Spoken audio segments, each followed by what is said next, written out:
খুব খারাপ খবর, বেনকে তার নিজের বাড়িতেই খুন করা হয়েছিল।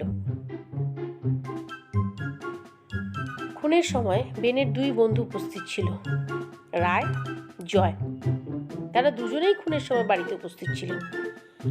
খুব পরিচিত গোয়েন্দা সঙ্গে সঙ্গে ফোন করাতেই এই ঘটনা শুনেই চলে আসেন বেনের বাড়িতে এবং তদন্তের জন্য শুরু করে দেন তার কাজ।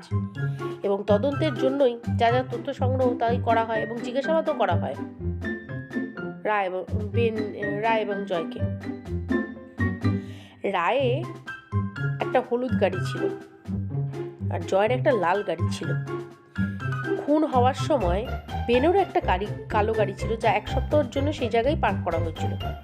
এবং জিজ্ঞাসাবাদের সময় রায় বলল, আমি আজ খুব সকালেই আমার গাড়িটা নিয়ে এসেছি।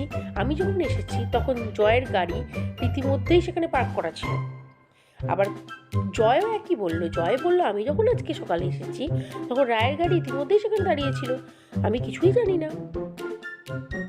আপনার কি মনে হয় এই দুজনের মধ্যে কে বেনকে হত্যা করতে পারে? রায়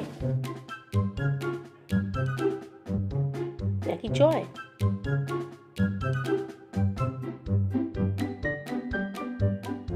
তাড়াতাড়ি কমেন্ট করে আমাকে জানান, এই ধাঁধাটা সলভ করুন দেখি। এরকম অনেক ধাঁধা আপনাদের জন্য আসবে, আপনারা শুধু সলভ করুন, কমেন্ট করে আমাকে প্লিজ রিপ্লাই দিন।